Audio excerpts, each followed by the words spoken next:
मुमानी, आप होती कौन है मेरी और मेरी अम्मी की जिंदगी पे बात करने वाली? और मामू आप भी सुन ले, मैं शादी अपनी मर्जी से करूंगी। जिससे भी बात करके आए आप खत्म कर दे बात। जितनी बात आगे बढ़ेगी ना उतनी आपके लिए मुश्किल होगी। मानूर चुप कर जाओ। अरे तुम तो रहने दो बहन, देखो अपने अच्छे कर्मों का सिला। एक तो बाप चला गया, ऊपर से ऐसी जुबान लेकर बैठी है तुम्हारी बेटी। ऐसी लड़की को तो कोई मुंह भी ना लगाए। यहाँ तो फिर भी बात शादी तक पहुंच गई है। मुमानी आप बड़ी हैं, इसका ये मतलब नहीं है कि आप कुछ भी बोलेंगी और मैं सुनूंगी। आप मेरी जिंदगी, मेरी माँ और मेरे बाप के बारे में कुछ बोलने का हक नहीं रखती। मानूर चुप कर जाओ, खुदा के लिए चुप कर जाओ। अरे बहन तुम तो रहने ही दो। देख रही हो अपनी बेटी को, ये होता है असर। तुम तो ना संभाल पाई, लेकिन सेठ अकरम संभाल लेगा। तो कर दो इसकी शादी, अभी भी मौका मिल रहा है। अच्छा बस, बेकार की किताबबाजी बंद करो। शादी तय हो चुकी है, अब सेठ अकरम का इंतजार है कि वो आए और इसको ले जाए। ऐसे कैसे ले जाएगा? एक मिनट भाई, देखो मान, इस वक्त मैं तुम्हारे आगे हाथ जोड़ती हूँ, खुदा का वास्ता अंदर चली जाओ।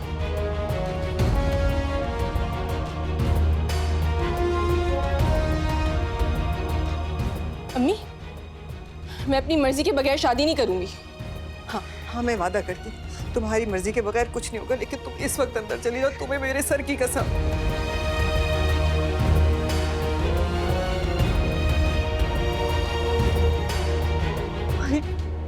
बात समझने की कोशिश करें।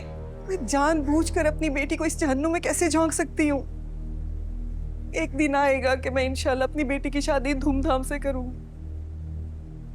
लेकिन ये जो नाप तोल आप लोग कर रहे हैं ना, इसे सौदा कहते हैं, शादी नहीं।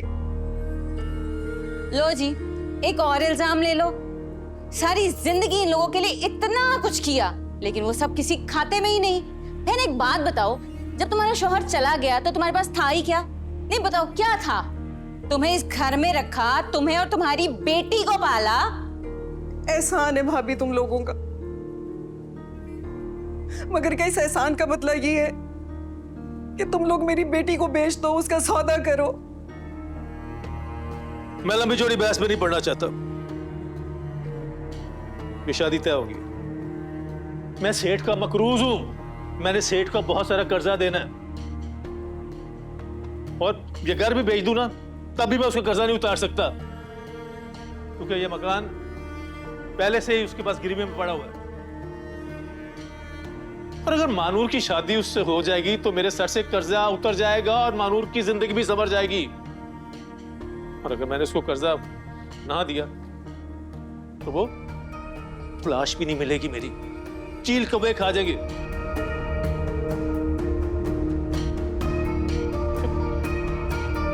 तुम्हें अपने भाई की जिंदगी अजीज नहीं? मारूफ का मुस्तकबिल बन जाएगा। अगर मैं इनकार भी कर दूं ना तब भी सेठ को इससे कोई फर्क नहीं पड़ने वाला, वो तब भी मानूर को लेके जाएगा। अब तुमने रोना धोना जो करना है कर लो, बात है। खुदा के लिए भाई, मैं तुम्हारे हाथ जोड़ती हूँ, ऐसा मत करो। इसमें इस मासूम का क्या कसूर है? भांजी है वो तुम्हारी, अपने कर्मों की भेंट मत चढ़ाओ उसे, उसका क्या कसूर है भाई? ए तौबा तौबा, कितने बेकदरे लोग हैं अमजद, और जिन पर तुमने एहसान किया। नहीं मुझे एक बात बताओ कि ऐसा कोई बाप है दुनिया में जिसने मुड़कर अपनी बेटी को देखा तक ना हो? पता नहीं खुद कैसे अय्याशियों में जिंदगी गुजार रहा होगा, और इसको और इसकी बेटी को हमारे मत्थे मार गया।